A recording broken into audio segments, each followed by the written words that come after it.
చైతన్య దిక్సూచి ఛానల్ స్వాగతం. అందరికీ నమస్కారం.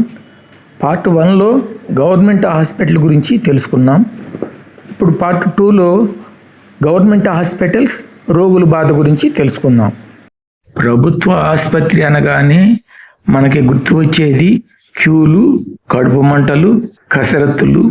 ఇక్కడ రోగి అనుభవం అంటే ట్రీట్మెంట్ కంటే ఎక్కువ ఓపిక ఓపిక ఓపిక.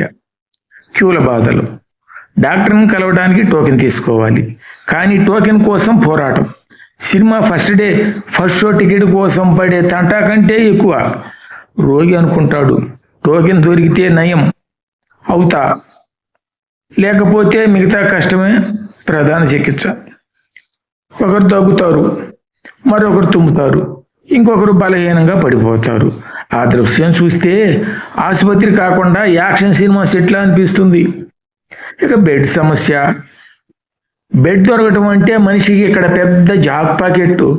ఒక బెడ్ కోసం 4 రోగులు పోటీ పడతారు. ఒకరికి చివరికి మాత్రం దొరుకుతుంది. మిగతా వాళ్లకు సమాధానం బెడ్ లేదు కానీ నేల ఉంది కదా, ఇక్కడ పడుకోండి. నిజానికి ఆసుపత్రిలో ట్రీట్మెంట్ కంటే ఎక్కువ ఫేమస్ అయినది ఫ్లోర్ ట్రీట్మెంటు. ఇక పరీక్షలు కష్టం. పరీక్షలు చేయించుకోవడం కూడా సులభం కాదు.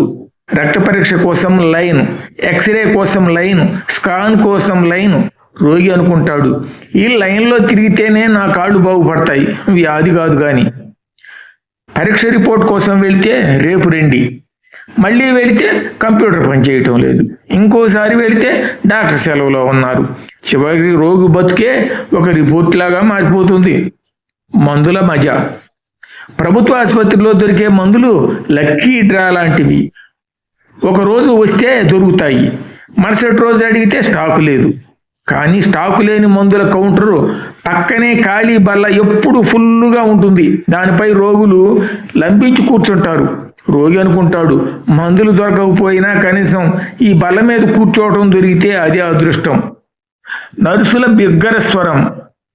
రోగి బలహీనంగా అక్క అని పిలుస్తాడు. నర్సు అంటుంది, అరుచుకో, డాక్టర్ బిజీగా ఉన్నారు, టోకెన్ చూపించు.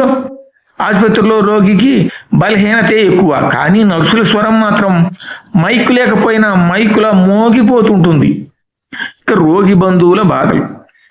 రోగి ఒకరే పడిపోతే సరిపోతుంది, కానీ బయట 10 మంది బంధువులు క్యూలో నిలబడతారు. ప్రతి ఒక్కరూ డాక్టర్ని కలవాలని ప్రయత్నిస్తారు. డాక్టర్ ఒక్కసారిగా చూస్తాడు, ఇది రోగుల వార్డా లేక కులసభ సమావేశమా అని. ప్రభుత్వ ఆసుపత్రి రోగి అనుభవము క్యూలు, టోకెన్లు, రిపోర్ట్లు, బెడ్లు లేకపోవటం, రోగి నయం కాకపోవటం, మందుల కంటే ఎక్కువగా కావాల్సింది ఓపిక, అదృష్టం, బంధువుల సహాయం. అందుకే ప్రజలు అంటారు ప్రభుత్వ హాస్పిటల్లో చికిత్స అనేది మందులతో కాకుండా మనసు ధైర్యంతోనే జరుగుతుంది అని. వచ్చే వారము పార్ట్ 3 ప్రైవేట్ హాస్పిటల్స్ రోగుల అగచాట్లు గురించి తెలుసుకుందాం. సబ్స్క్రైబ్ చేయండి, నచ్చిన వాళ్ళు లైక్ చేయండి, కామెంట్స్ వ్రాయండి. నమస్కారము.